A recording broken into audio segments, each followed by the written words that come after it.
Welcome to the Gay Buddhist Forum, where teachers from all schools of Buddhism offer their perspectives on the Dharma and its application in modern times, especially for LGBTQI audiences.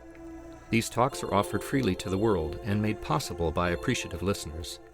If you would like to support our efforts to share the Dharma with underserved audiences, please visit gaybuddhist.org. There you can donate, find a list of upcoming speakers, or enjoy many hundreds of these recorded talks dating back to 1996. Turn it over to you, Heather. Cash, you want me to just launch on in since we're having great? Sure. So what I brought to reflect on this morning is the topic of, can't imagine how many Dharma talks you guys have all heard in the last couple of years especially, but always. But this piece about working with reactivity internally, within ourselves, so that as we meet the polarization and reactivity of the world, that is the presence that we're coming from, the gift that we're giving. And so there's a lot of different ways to approach this topic. And the way that I want to approach it this morning is using a couple of teachings from the Buddha, and also mainly approaching it from the perspective of how we can practice within the body, but also bringing in some wisdom perspectives. Okay? So basically what I've been reflecting on for many, many years, but particularly the last 2 years, is of mindfulness practices, the practices of the body, support us not to just have resiliency, clarity, and presence internally, but interpersonally and collectively. So this is where it's coming from. So I just want to bring in an opening quote from a colleague of mine I've been loosely connected with for many years. Her name is Sumi Langdon Kim. And she's a Buddhist teacher. She's an author of several books, currently a Buddhist chaplain at Yale University. And so this was a conversation that we were having via email after the first retreat that I taught, that I had to evacuate the retreat center from an approaching hurricane. So I've been teaching retreats for about 20 years. But this was the first one that a hurricane was involved as one of the teachers, and the sole amount that I knew as a native West Coast or a native Californian about hurricanes was that they involved a lot of wind, and that was pretty much what I knew. And so as it turned out, I had to make the call about when to evacuate the center.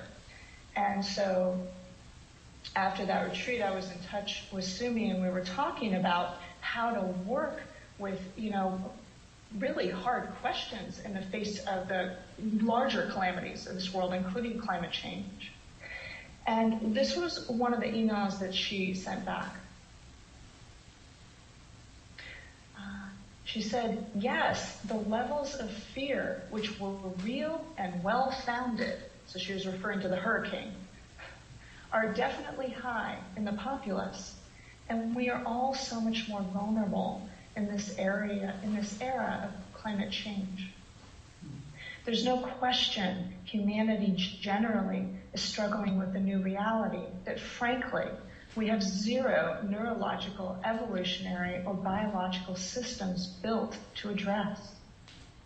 i.e., we're good at getting out of the way of a falling tree, but it's our heads around large-scale climate devastation. So they're both true. And so we're making this huge evolutionary leap in this particular area and many other areas.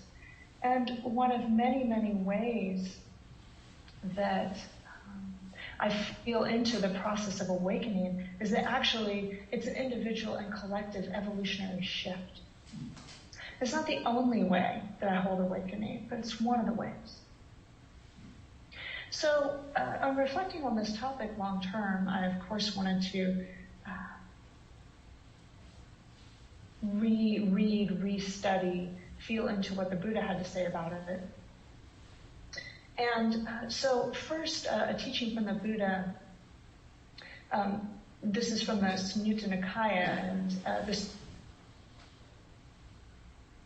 sutta is called the All, but in the sutta, to remember it, what is the world?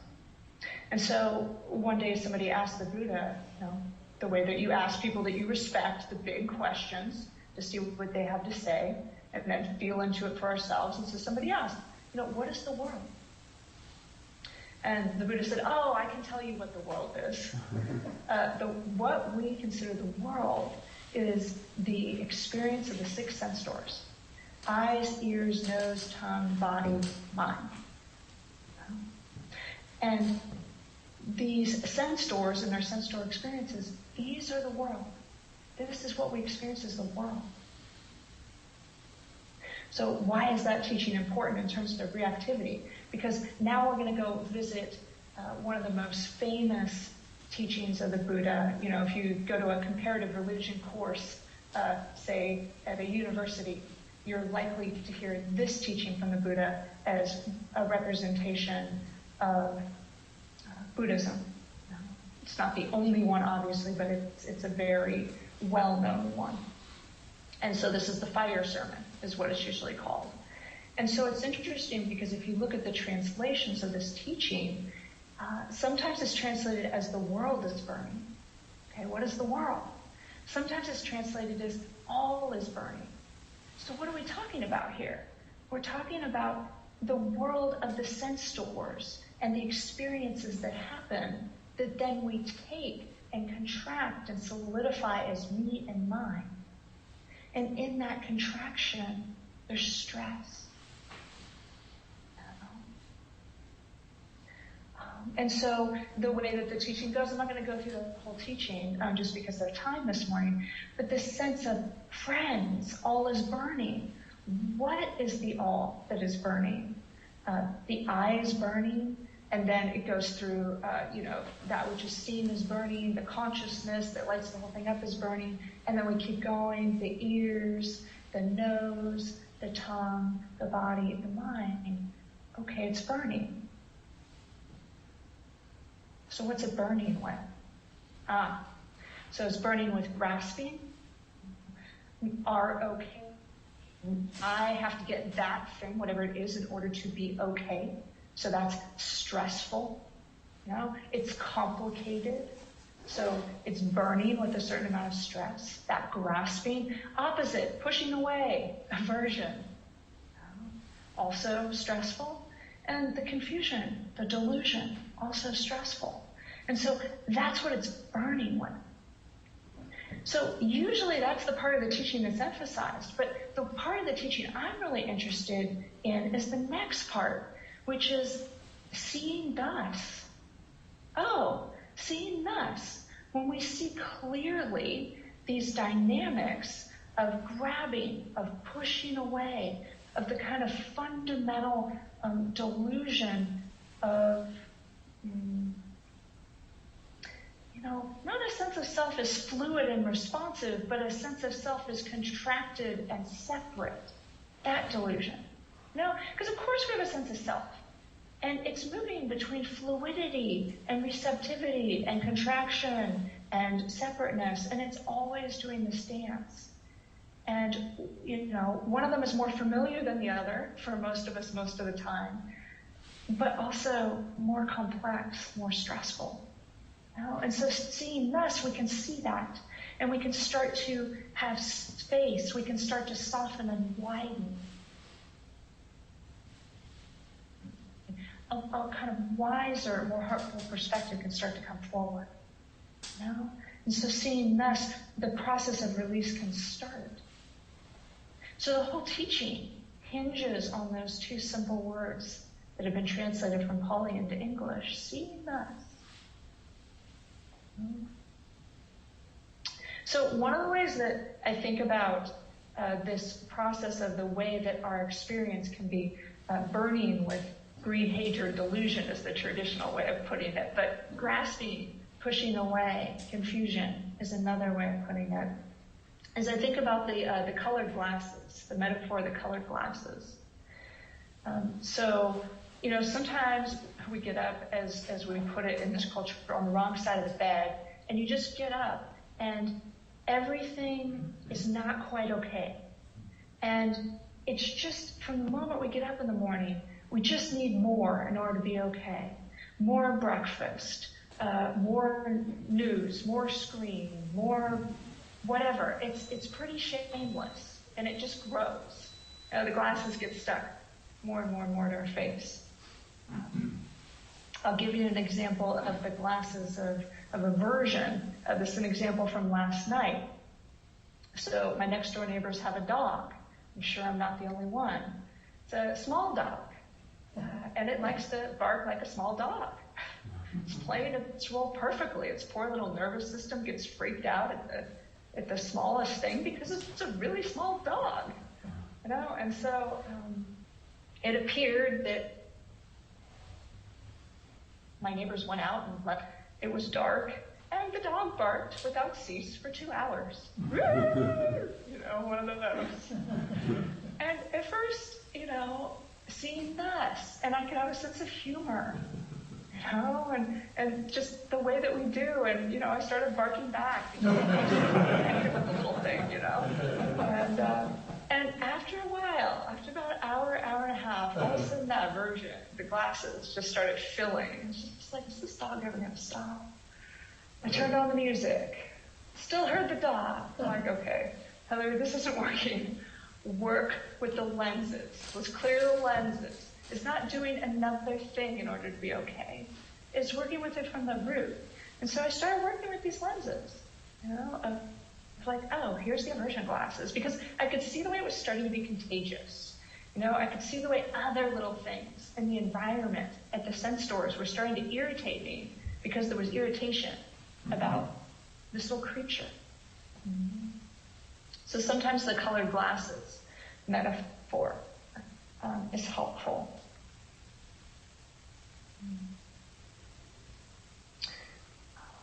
This teaching from the Buddha is actually point of awakening at Nibbana. And I just want to bring in this quote from Ajahn Pasno and Ajahn Amaro, who, if you've lived in San Francisco for a long time, you might remember as the former co-abbots of Abhayagiri Buddhist Monastery in Mendocino. So I was very close to them when they were there. And so this book, The Island, is their teachings that they spent years putting together, their teachings on Nibbana. Nibbana, which literally means the extinguishing of a fire. Okay? So we've got the burning with reactivity. Now we've got the cooling, the extinguishing of a fire. They say it derives from the way that physics of fire was viewed at the Buddha's time. As fire burned, it was seen as clinging to its fuel in a state of entrapment and agitation. When it went out, it let go of its fuel, growing calm and free. Thus, when the Indians of the Buddha's time saw a fire going out, they did not feel that they were watching extinction. Rather, they were seeing a metaphorical lesson in how freedom could be attained by letting go. So it's important to know the cultural and historical context out of which these teachings come, and also the cultural and historical conflicts, contexts that we're practicing now.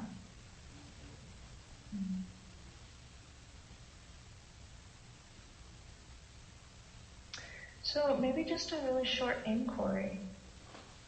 You might have already been thinking of something that burns you up with reactivity in recent times. I gave the example of the dog. That's a real simple example, but truthfully, when I look at what's going on in the world, there are so many things that trigger different layers of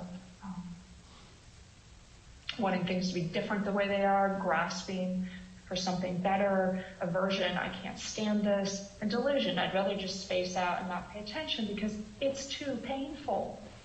No. So much of what fuels these dynamics.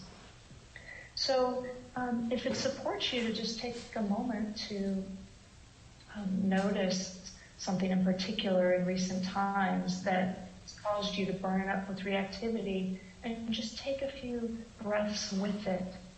You know? It's like bringing a kind of taking a sense to feel your seat, the sense of like, oh, can I acknowledge this burning and the topic of the burning?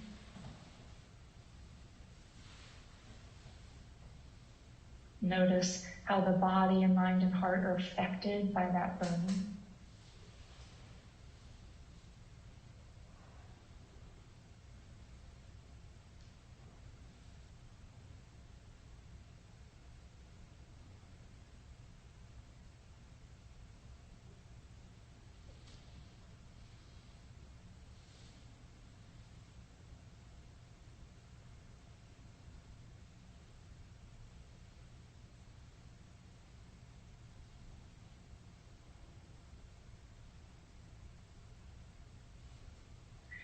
And then perhaps naming to yourself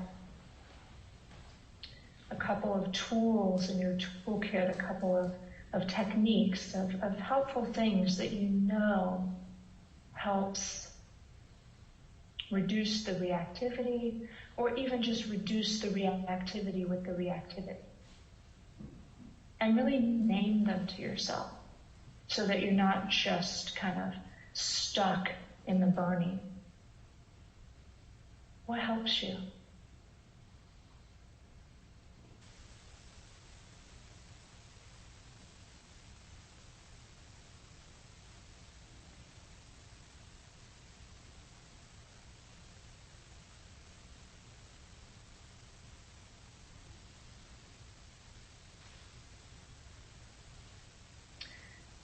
And so I know that because of the mic problem at the Buddhist Center, probably won't be able to say anything that I can hear, but those that are on Zoom at home, maybe if 2 or 3 people wanted to just unmute and say something, some tool that you have, you know, in terms of these practices, or just something that you know that helps with activity, so that we can to just unmute, say something, remute. Yeah, please, just feel free to go ahead. One thing that helps is for me to acknowledge that it is reactivity. Say, oh, this is what's happening. It's reactivity. I know how to deal with this. Yes, thank you, Ed. Yeah, really important. Maybe. What else? Just going out, being in nature, being active in nature helps me. Absolutely. Thank you for naming that. First, actually, I want to acknowledge a great influence on my work on this, and that is coming from another local Bay Area Dharma teacher and also mindfulness teacher, Manuela Mix-Reed.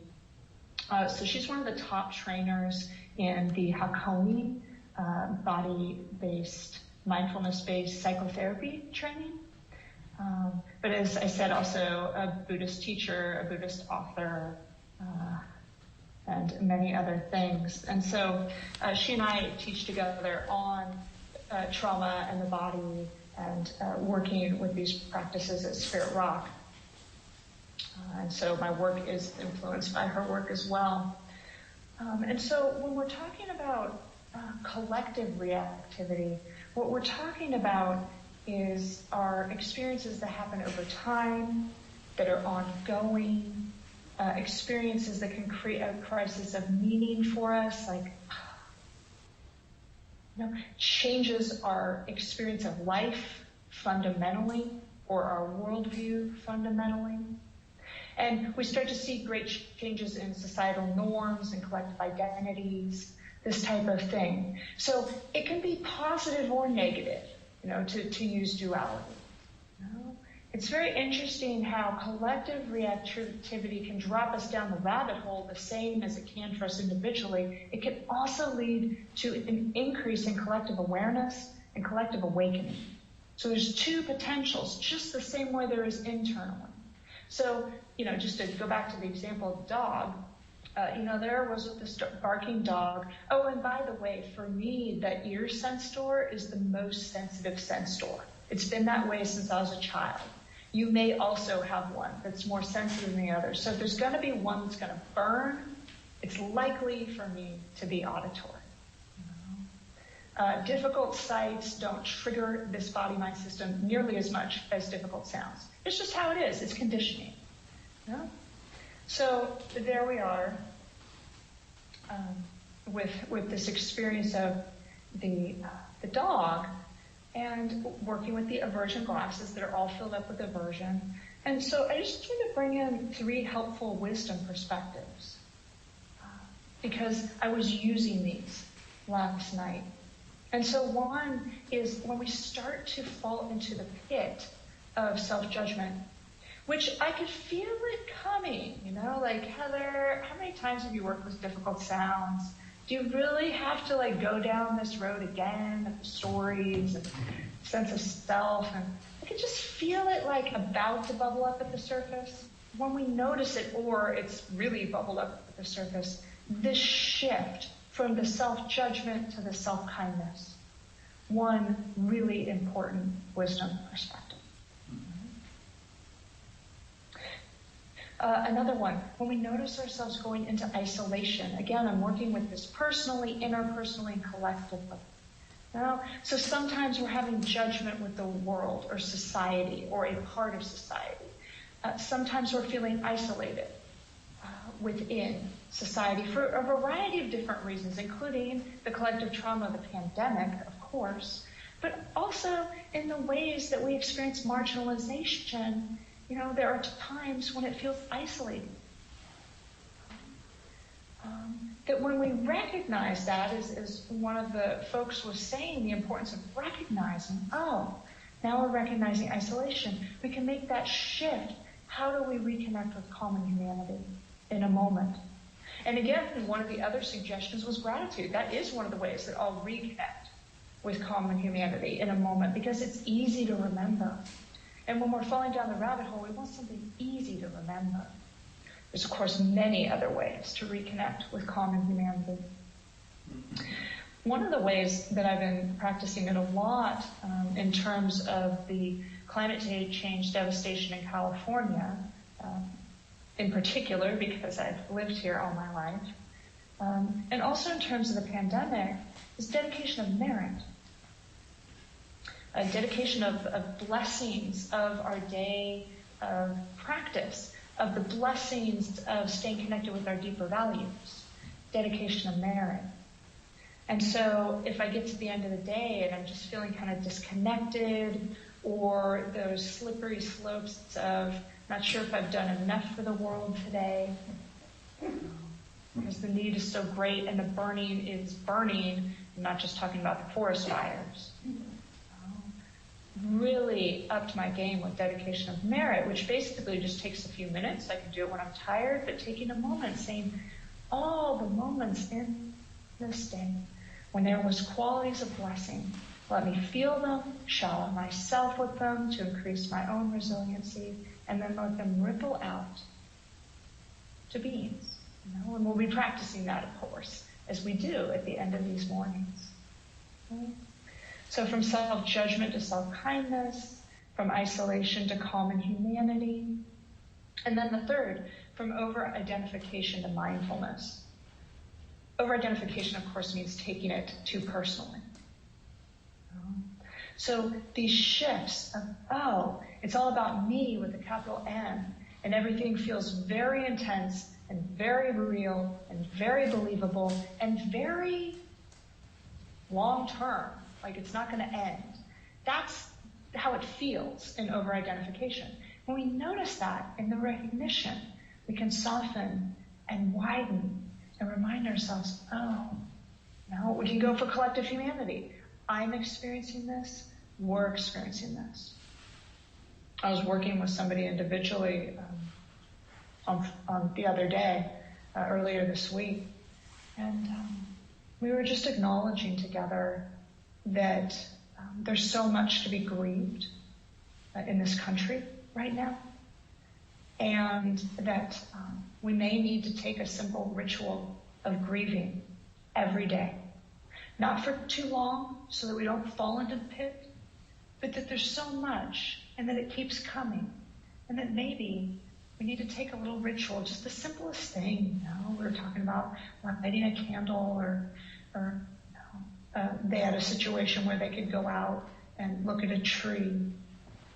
Just take a few moments to say, yeah, I'm grieving. It's so painful. And taking those breaths and acknowledging, so that we don't fall into the over-identification. So wisdom perspectives. Oh, I notice I have a quote here by David White, actually, the Irish poet. It might be apt. It's actually about despair. So despair is kept alive by freezing our sense of time and the rhythms of time. When we no longer feel imprisoned by time, and when the season is allowed to run, despair cannot survive.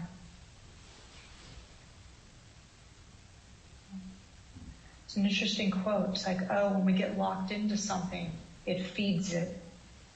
And when we can allow things to move, change, flow, cycle, there's space to be with it and space for it to pass away.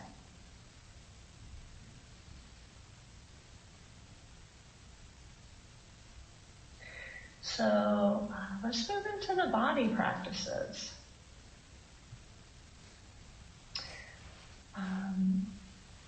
So let's see. Do 5.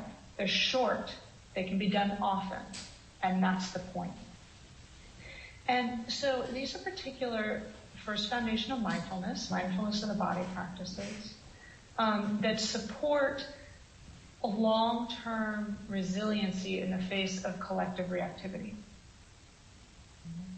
And just like any mindfulness practice, they take repetition in order for that resiliency to develop, which is why I'm interested in them being short and easily repeatable. So, given that this is a San Francisco-based group, it wouldn't surprise me if many of you who have been working in psychological or Dharma scenes for a while have heard of some of the basic mindfulness of the nervous system practices, things like orienting or grounding or resourcing. It's okay if you haven't. But, just these principles of like staying oriented within physical space, of resourcing, of grounding, of allowing reactivity to move down and out the extremities. These are the principles they're based on. So these are a little bit, they build on them, but they're building in different areas. So the first one I'm going to talk about, and then the other ones will move through a really short guided meditation. So going into that reactivity pattern of isolation and self-isolation, as it turns out, self-isolation can induce an immobility response. Things get frozen over time. When we feel isolated over time, it builds up. So the first practice is to look for opportunities to physically move and keep moving. I literally have been saying to people who meditate and want to have a daily practice of meditation over the last couple of years, that's great. But if you only have time to either sit still and meditate or exercise every day, make sure that you spend a couple days a week at least exercising. Now, if you have time for both, great, do both, of course. But when you don't, because we can do our other practices while we're exercising. You can do your loving kindness phrases or feel your feet on the ground when you're taking a walk, when you're running, biking, doing loving kindness, all kinds of things. But if we sit still too long on the screens and everything else, we're not as active, it starts to cause rigidity in the body nervous system, which contributes to rigidity in the mind-heart system. They're not separate. So the whole move and keep moving. So I'll just name the other ones and then we'll go through them in a short practice. The next one is the importance of water element, embodied fluidity. So that's one. Yet another one is accessing aliveness. The next one is opening to the rawness, the vulnerability that expresses itself through the body as well as the heart with compassion. And then the last one is working with pleasant feeling tone. Feeling tone is the second foundation of mindfulness, and there are 3 of them: pleasant, unpleasant, and neutral, at the 6 sense doors. So we're going to work with the pleasant.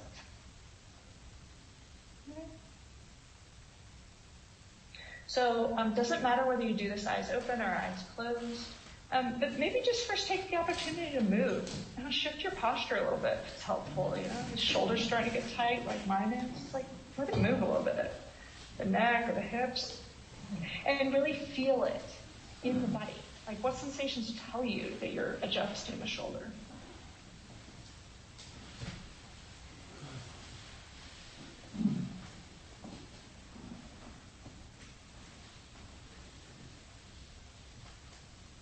So then we've got embodied fluidity or water element. Somebody asked the Buddha once, what is the body? What is the human body? He answered, the body is made of the 4 great elements: earth, air, fire, and water. So water element, really, really helpful with not going into rigidity or over-bracing, which is a chronic issue in us somatically at these times, where you're a little bit tight around the edges, you're a little bit pulled back when you go into a public space. Of course, you're protecting yourself. There's nothing wrong. But we want to be able to soften that and allow fluidity as well. So just taking a moment to feel into water element in this body.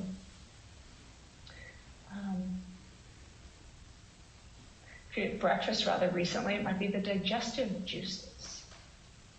Might be the sense of the flow of blood or the saliva in the mouth. Just feeling into some aspect of water element.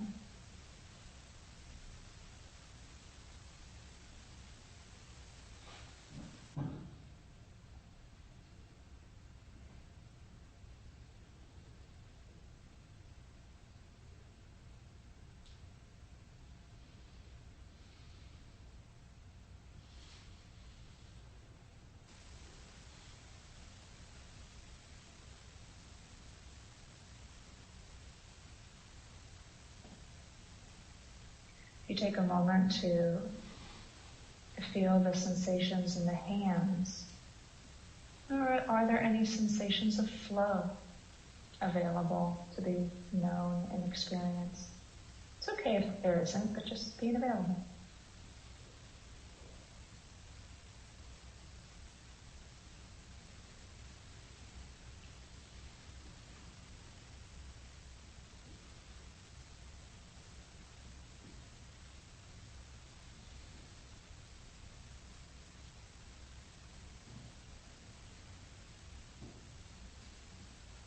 This is a quote on the power of water element from Masu.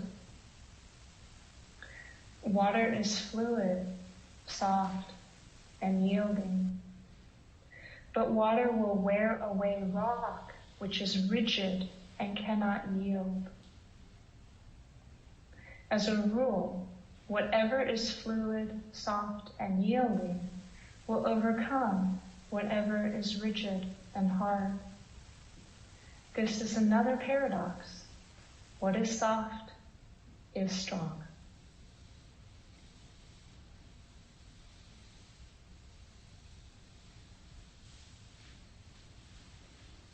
Resiliency.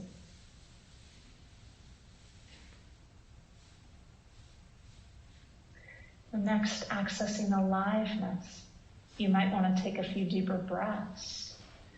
Sometimes it helps us to feel what we're feeling to take a few deeper breaths. That might be true. But you can also just take a few deeper breaths and feel the aliveness of it, the energy, the uplift of a big inhale, and just that of a big exhale. It can even be a sigh.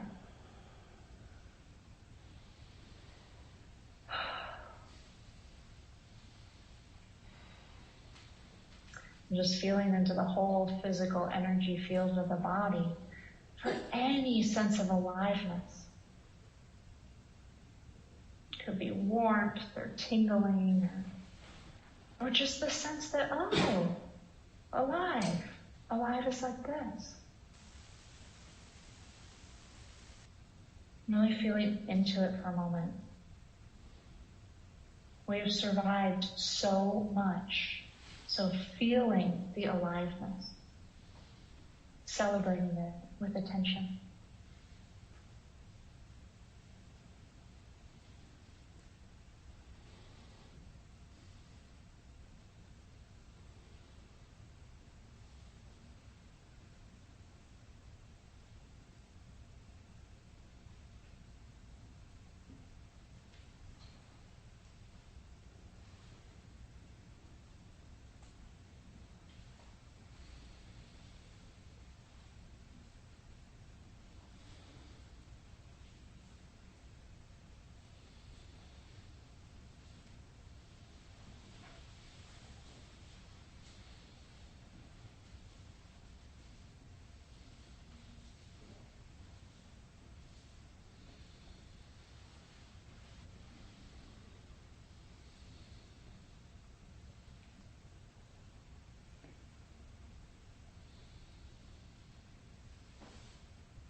And so from that place of aliveness, also supported by fluidity and taking the time to move, then maybe we just take a moment to feel into the rawness, the vulnerability of our lives and of being alive in this human body. Taking a few breaths with that rawness of emotion, with a sense of vulnerability.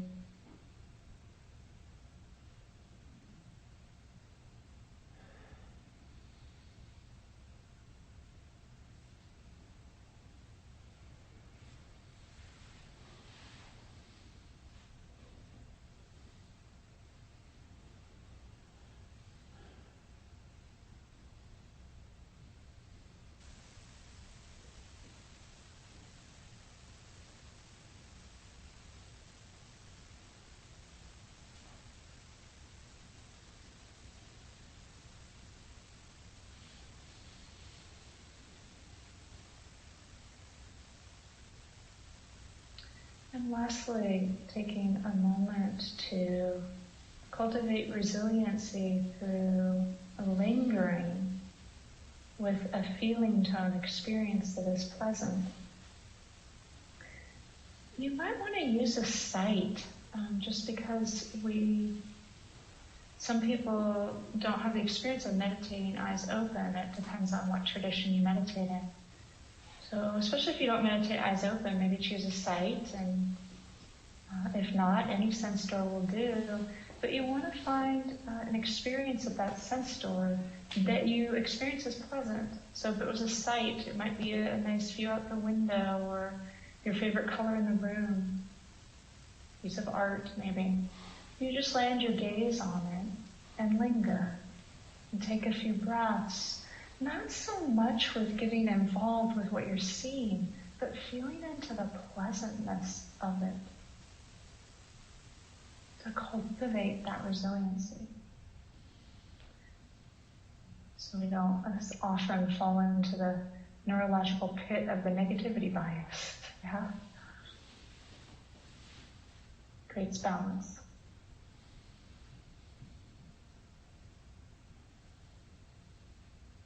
Really enjoying lingering.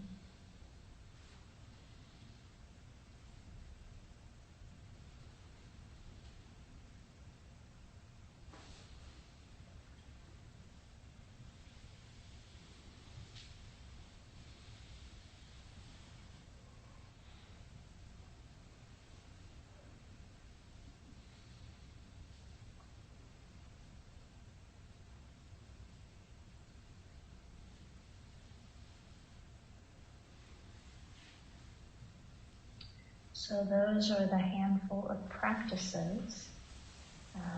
They have been recorded, so you can go back and listen. You don't need to do them all together. My hope in offering a handful is that there was one that you go, oh yeah, I remember that from before, but I haven't been doing it. Or, oh yeah, that would be helpful. Maybe I could try to remember to do that as often as possible throughout my day for the next week and see if it's supportive. So of course, make them your own. Oh, so again, it's like we're working with these energies of reactivity and with the burning and the cooling of release internally, interpersonally, and on collective levels all the time.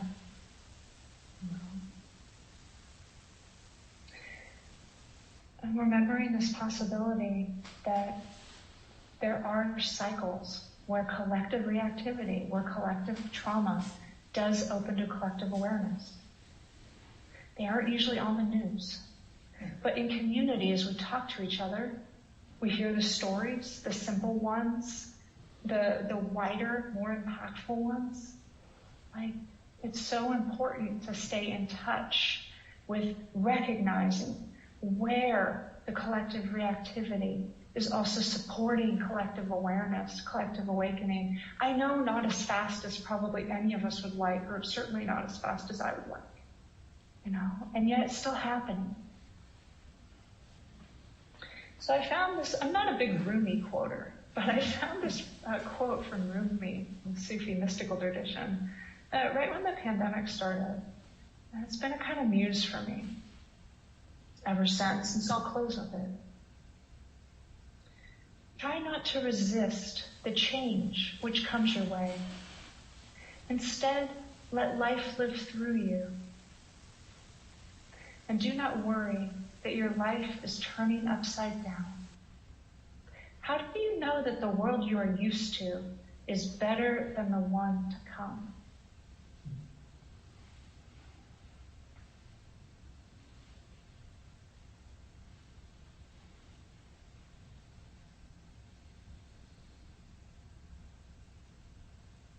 So that's what I offer for reflection and for our practice this morning. And as always, it's so good to be in a field of presence and practice with you all. Just really appreciate our, we don't see each other often, but our long-term connection.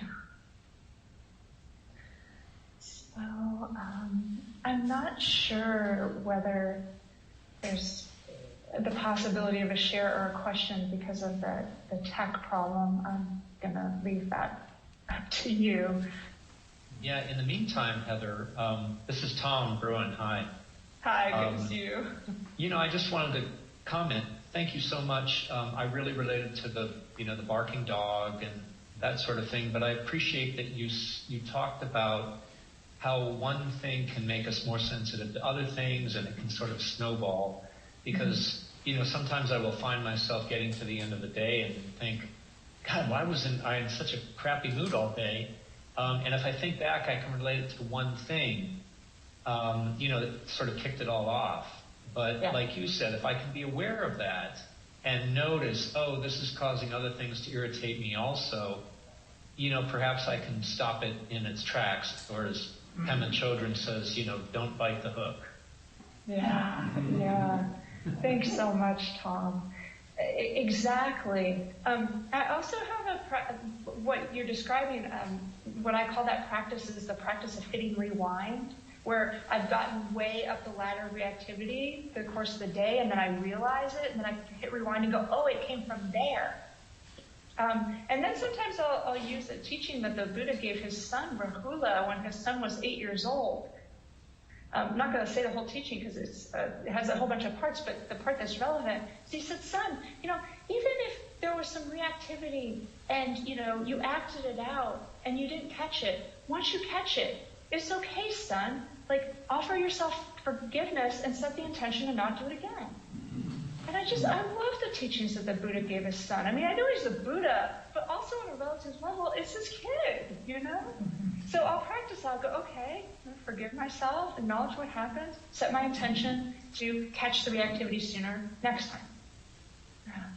Thanks so much.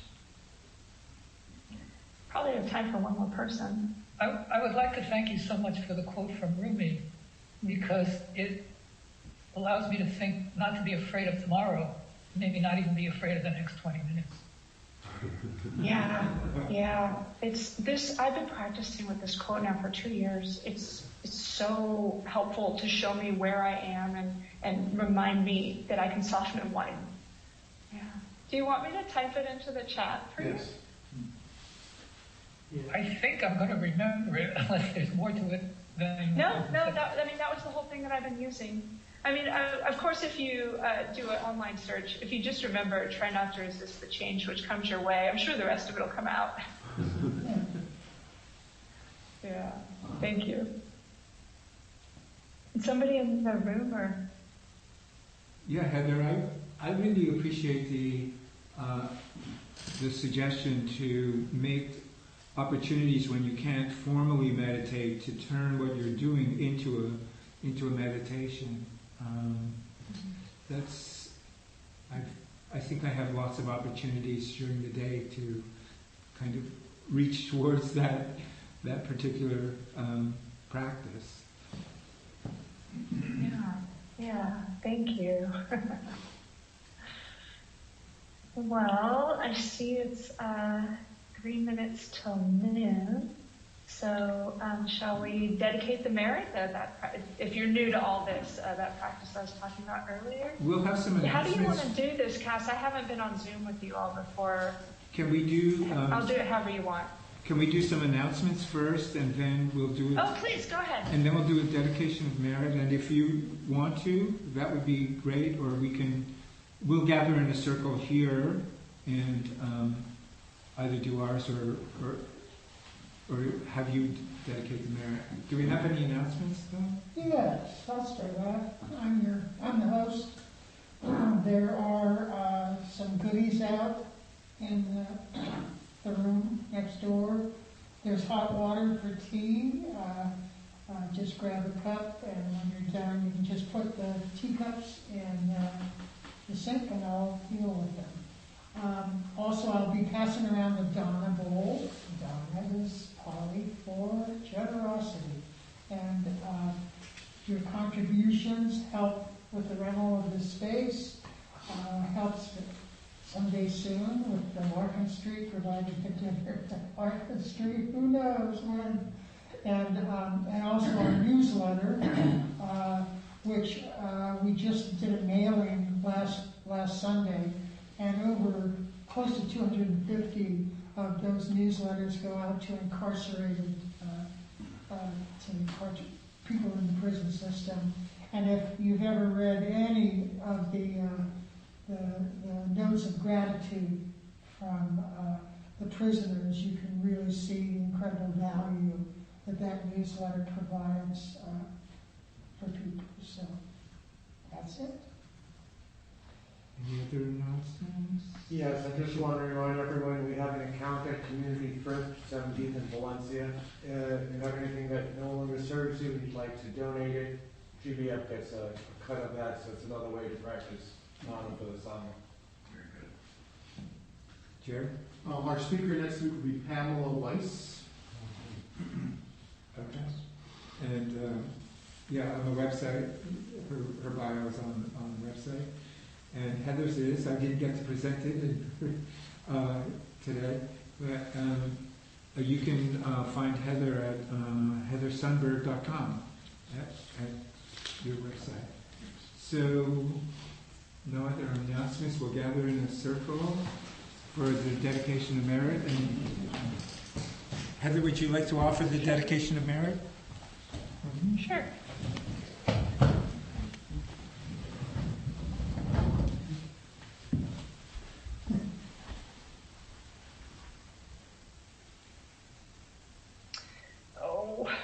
Nice to see people in a circle. And it's so nice that I'm not the only one not in a circle. They're both nice. All right, so let's do a call and response so that people in person can hear each other's voices, and those of us on Zoom will hear my voice and your own voice. So gathering up all the blessings and helpful qualities of our time together. Gathering up the blessings of our time together. May all beings receive the blessings of my life. May all beings receive the blessings of my life. May I receive the blessings of my life. May I receive the blessings of my life. May those I love receive the blessings of my life. May those I love receive the blessings of my life. May those I do not love receive the blessings of my life. May those I do not love receive the blessings of my life. May all those in this community receive the blessings of my life. May all those in this community receive the blessings of my life. May all beings receive the blessings of my life. May all beings receive the blessings of my life.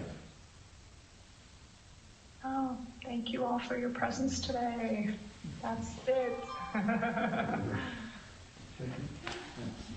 Thank you so much, Heather. You're so welcome. And Good to be here. It's Grisha. always so good to see everybody. Thank you for listening to the Gay Buddhist Forum.